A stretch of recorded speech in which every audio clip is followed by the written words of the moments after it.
Welcome everyone to our Packers News pregame live chat alongside Pete Dougherty. I am Olivia Reiner. The Packers are 90 minutes away from their game against the New Orleans Saints. We'll bring you the latest on some storylines to watch both for the Packers offense and the defense. Plus, we'll update you on the inactives list in just a moment. However, as always, Facebook, Periscope, YouTube friends, wherever you're watching this tonight, leave us a question down in the chat.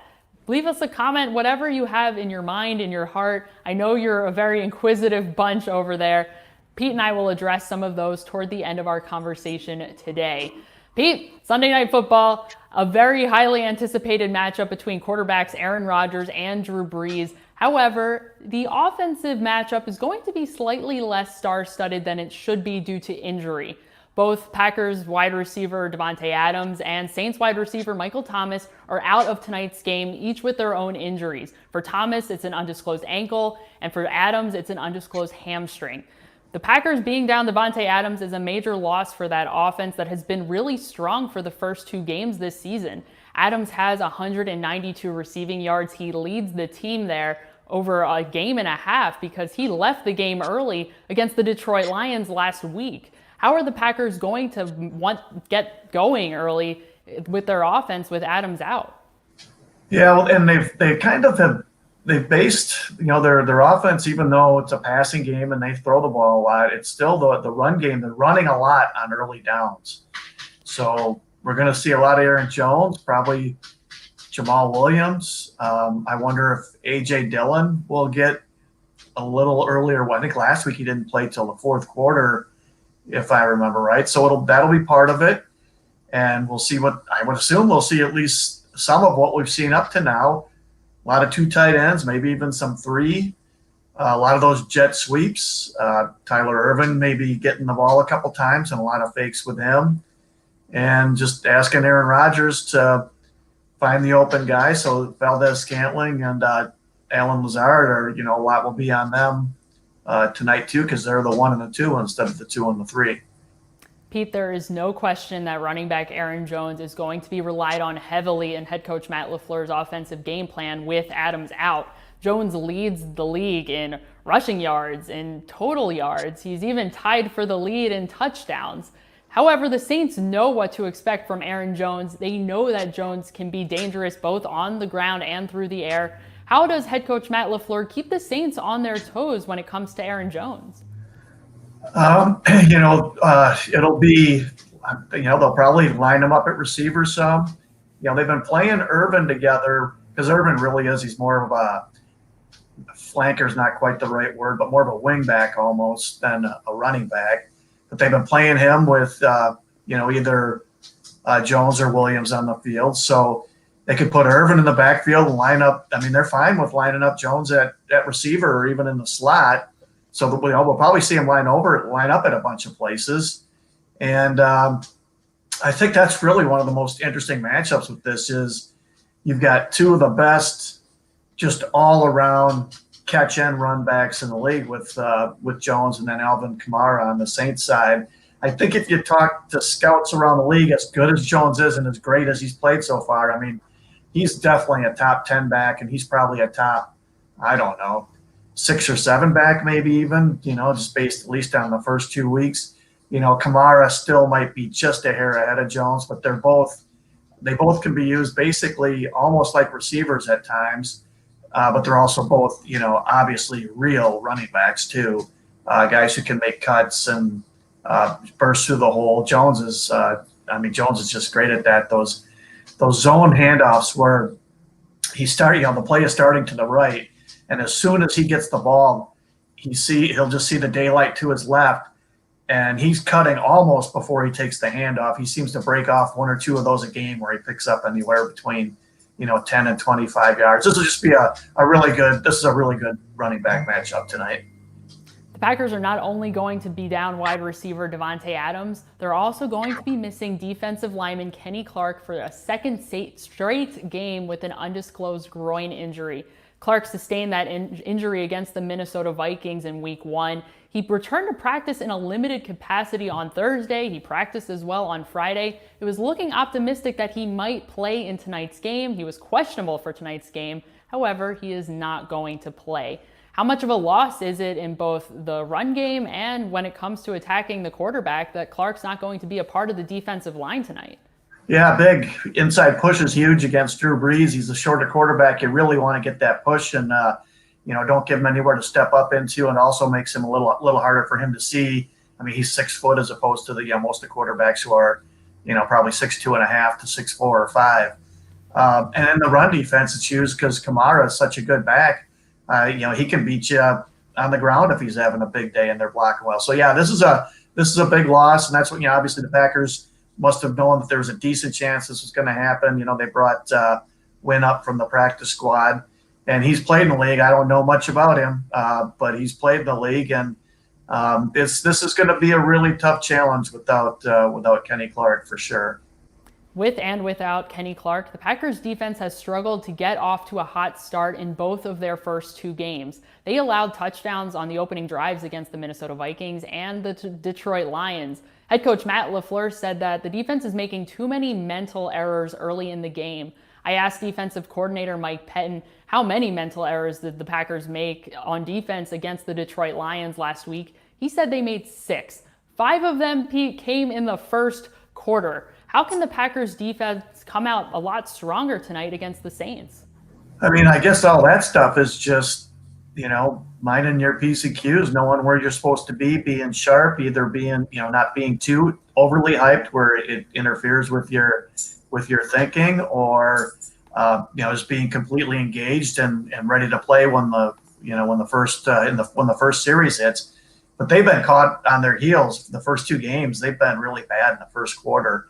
And eventually that's going to bite you because, as good as their offense has been, and they just keep scoring and scoring and scoring, they're going to hit a point where, the defense they're playing against gets a couple stops, and then they'll be the ones playing from behind, not just in the first quarter like last week against Detroit, but, late second, early third quarter, and life gets a lot tougher.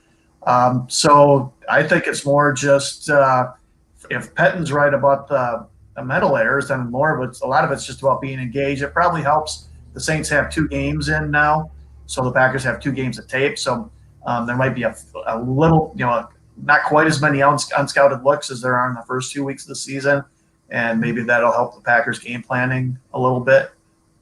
Clark is the big name out on defense. Adams is the big name out on offense. However, those are not the only notable inactives that we want to share with you today. Let's take a look at that list. So the other Packers inactives, no surprise, rookie quarterback Jordan Love, wide receiver Devontae Adams, defensive back Perry Nickerson, linebacker Randy Ramsey, who's been dealing with a groin injury. He returned to practice this week, however, inactive for today's game.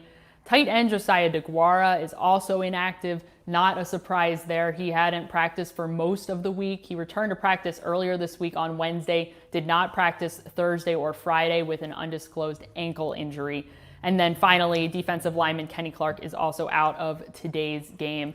Pete, with DeGuara, he has very early on, he's gotten very involved in this offense, not only just as a receiver, but also as a blocker. He had only 1 reception in the game against the Minnesota Vikings for 12 yards. However, he's lining up all over the formation. He's lining up blocking in the backfield as a fullback. He's lining up as a tight end and blocking in line with the offensive line. How valuable has DeGuara been through just 1 game this season? Yeah, actually, fairly valuable, more than you would have thought from a rookie tight end. I've talked to people in the league about this in the past, why tight ends are a little slower to contribute as rookies. And it's because they have to learn the passing stuff that receivers have to learn about routes to run, if you have an option on a route, what to do. But also they have to learn the blocking stuff, not all that different than an offensive lineman. So they're getting it on both ends. And DeGuara was, he's been a big part of their game plan. He played 31% of the snaps, I think it was, in the opener. And he only had the 1 catch, but they targeted him a couple times. There was a screen that they blew up, so they just Rodgers just threw the ball on the ground. There was kind of a circle route where he just overthrew him a tad. So I think they really like this guy and feel like he's ready to play. And LaFleur likes to go with a lot of tight ends, and he wants to play these guys. They had 120-some snaps, I think, in the opener combined, all 4 of them. So not having him takes a little bit of that diversity away because you can't rotate as much. I mean, I think there's been at least a handful of times, 3 or 4 or 5, where they've had 3 tight ends in the field, and then they go empty, which is, no defense is looking for that. They've got their base defense in, and you have 3 tight ends. Then they spread everybody wide because they think they can find a good favorable matchup. So it might limit LaFleur a little bit there, and DeGuara is the most versatile of those guys because they can line him up at fullback. The defense doesn't know where he's going to line up, and so there's no tip-off on whether the play is going to be a run or a pass when DeGuara is on the field. We'll continue with some of our tight ends conversation with our first Facebook question in just a moment. However, I want to remind you again, if you have not asked a question just yet, it's not too late. Leave us a comment down in the Facebook chat or the Periscope chat, the YouTube chat, and we will get to some of those questions right now. Let's start with Levi. Levi asks, will the tight ends need to pick up the slack in today's game with Devontae Adams out and the Saints' stout run defense? Pete, we saw how successful the Las Vegas Raiders were with their tight end and Darren Waller last week when they played against the New Orleans Saints. Waller had 12 receptions, 105 yards, and a touchdown. The Packers, quite frankly, don't have a Darren Waller on their roster. However, how can Matt LaFleur mix in their tight ends who do so many different things very well in tonight's game? Yeah, maybe they'll get a little bit better matchups because they'll be going against more linebackers. With Waller, you got to cover him with the safety. But yeah, you made the point that matters there. The Packers don't have anyone close to Darren Waller. It'll help if Sternberger. I don't remember noticing in either his rookie camp before he got hurt or this year in camp. I don't remember him having this big drop problem. So he's dropped a couple really easy catches this year. And he, plays that were short throws where it looked like he was going to get a nice gain out of it. Obviously, especially with Adams out, they can't have those, playmaking opportunities. You can't have him dropping the ball. I wouldn't think it'll be an issue for the rest of the year, but if he has some more issues, then maybe it'll start getting into his head. And it'll just be, it depends on how the Saints play. The Saints have a better secondary. I know the Saints, run stats are pretty decent, and I never did look to see what the numbers were against the Raiders, but I watched that game this last Monday night, and it looked to me like the Raiders, when they wanted to run the ball, they ran the ball successfully, or at least well enough. So I think the Packers had to be licking their chops after that, thinking this is a team that we can run the ball on and get them, or at least get them to change the way they play defense, which would help the passing game. The numbers are not as gaudy maybe as you'd think, Pete. The Raiders had 35 carries for 116 yards. They did have more yardage than the Saints did, just by 4 yards there. Not huge, but certainly they're giving up some plays on the ground, and Aaron Jones can potentially exploit that run defense. Yeah, run stats are always, they often can be misleading one way or the other. All I know is by the eyeball test, watching that game, it sure looked to me like when the Raiders really wanted to run the ball, they could do it and do it successfully and do it on early downs and do it successfully. That's where it really matters, is if you can run well on early downs, because then you set yourself up for second and shorter, and then your whole playbook, you have your whole playbook to work with, and the defense has no clue what's coming. And it seemed to me like the Raiders ran the ball pretty well in those situations. So, and the Packers have run the ball great. I mean, it's so strange to watch them play, and it's like they are a running team. They can run the ball. At least they were for the first 2 weeks.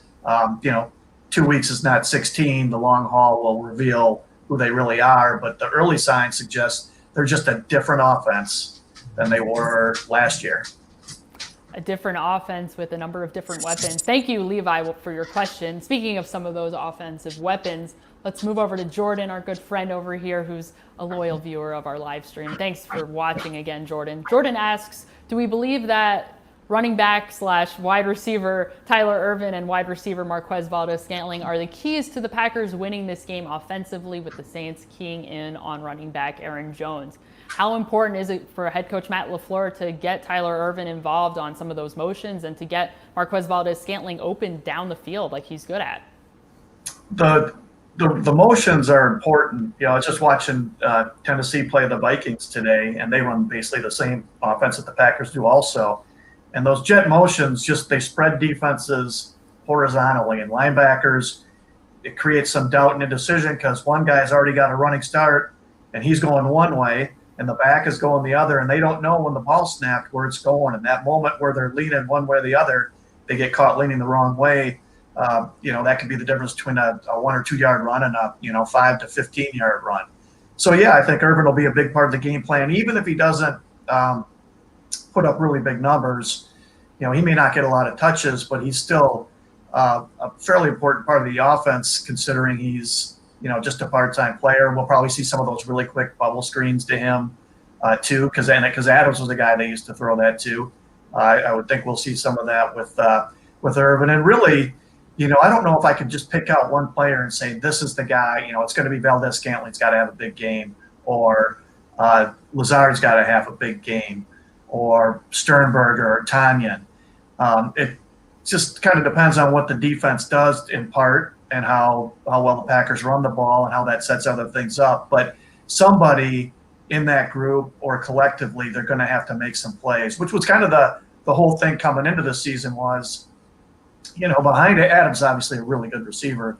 Behind him, they really don't have a legit, what NFL scouts would call a legit number 2, but they have these guys who are pretty decent, and they just, in any given game, they just need 1 or 2 of those guys to make some plays. And I don't know that you ever, going into any particular game, know which guy it's going to be.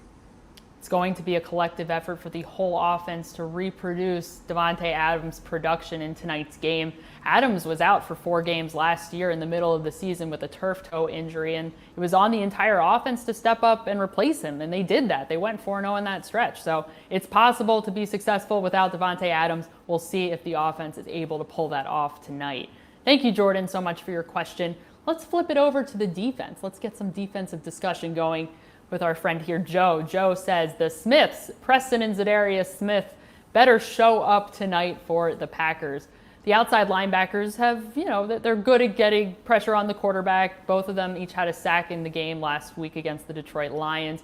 Quarterback Drew Brees is known for getting the ball out quickly. How can the Smiths best put pressure on Brees, who is going to get rid of the ball really fast? Yeah, he's as good as anybody in the league at kind of nullifying the rush because of that. It just comes out really quickly.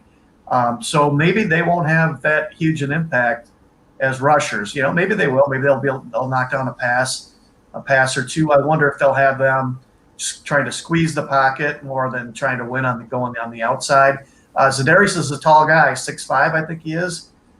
So especially on passing downs, but also when they play that defense where they have 2 defensive linemen and 3 outside linebackers on the field, he's usually roaming somewhere between the guards and the center, standing up. Maybe he can knock down a pass or two. Maybe they're looking for him to try to get in Breeze's face that way. I think they might be just as or more important in the run defense.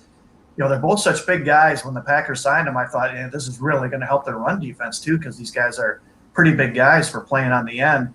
But they're both really inconsistent, and I don't know if it's them or the scheme, but they, like Zadarius Smith, he'll have a couple plays where he just blows them up. He's in the backfield or, gets some push and makes the tackle at the line or a yard or 2 behind the line. But then there are plays where he chases, and so he thinks the run is going to the right, and he goes that way, and then it comes back and it gets around him on the edge instead of staying home. And that happens to Preston Smith sometimes too. So they're really they're not always sound on the edge, and I don't know if that's something Pettine wants them to do, or it is teaching them to chase, or if he wants them to stay sound.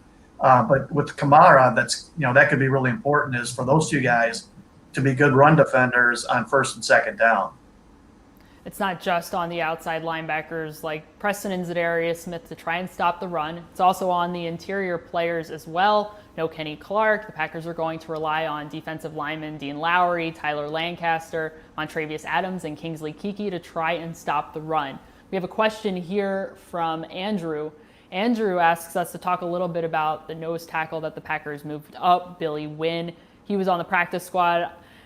He is not practice squad age. However, in this newfound 2020 era, when anyone of any age with any amount of given experience, 6 players over a number like 2 accrued seasons can be signed to the practice squad. They can have unlimited accrued seasons. Billy Wynn is one of those players. He hasn't played a game since 2017. He's had a number of injuries since then. Tonight, if he does play, will be the first time he's seen the field in almost 3 seasons, Pete. How much can he help, even just being a practice squad signing? Well, he's played in the league.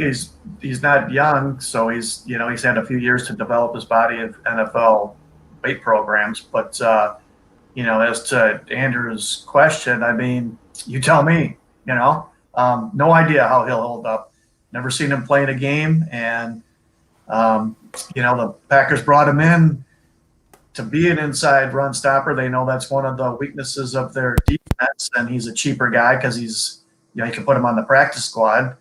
But we'll probably learn something about him tonight. And, if he plays early and holds up well, maybe he gets more snaps than any of us would have guessed.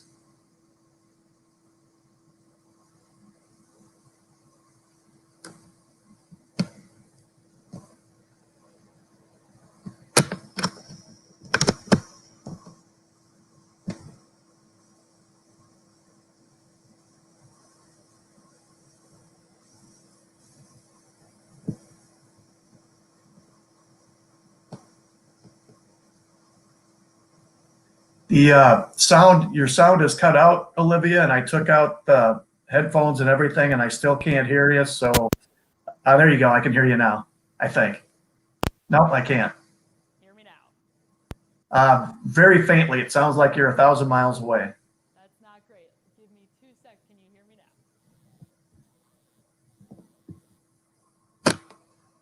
now? Can you hear me, Pete? Now I can. Beautiful. We'll roll with this. So let's go back to Steve's question here. How will Packers safeties help the run defense as Drew Brees has only completed a couple of passes of 20-plus yards? How much do the Packers safeties like Darnell Savage and Adrian Amos have to honor the deep ball when Drew Brees is in the pocket? I would think that's part of the game plan is make him beat you deep. So maybe they can crowd it more. Now he's really, even though Brees is an older guy, and he's obviously his numbers are going down for deep throws. That's the way you got to play him. Maybe he can still hit the big strike, and it's the big plays. Some of those are 50-50, and maybe some of them just aren't going his way. But I would agree completely that I would think we'll see the safeties up more than you would have seen against Drew Brees. I think the Packers last played him in Rodgers last played him in 2014. I think maybe the last time was 16 or 17. And we'll probably see the safeties up farther than we even would have just a couple of years ago. It was 6 years ago when Aaron Rodgers and Drew Brees faced off against each other. Yes, it was in 2017, the last time the Packers and the Saints played each other. That game that Aaron Rodgers missed, it was the week after he broke his collarbone against the Minnesota Vikings. It's been a long time coming to play against Drew Brees here, 6 years in the making. All right, everyone. Thank you so much for joining us. And thank you, Steve, for your question. We appreciate it. That's going to do it for us today. Enjoy the game. I will be back with Ryan Wood after the game late. So if you're still awake, make sure you come back here and chat with us. Hopefully we'll have lots to discuss. I'm sure we will. Also, hang tight. Leroy Butler and Tom Silverstein at 6:30 will be live over on PackersNews.com to chat with you and also preview the game. Should be a fun treat. Check out PackersNews.com for all of your Packers coverage. Also, make sure you're following us on social media throughout the game. We'll have lots of updates for you over there. For Pete, I'm Olivia. We'll see you next time.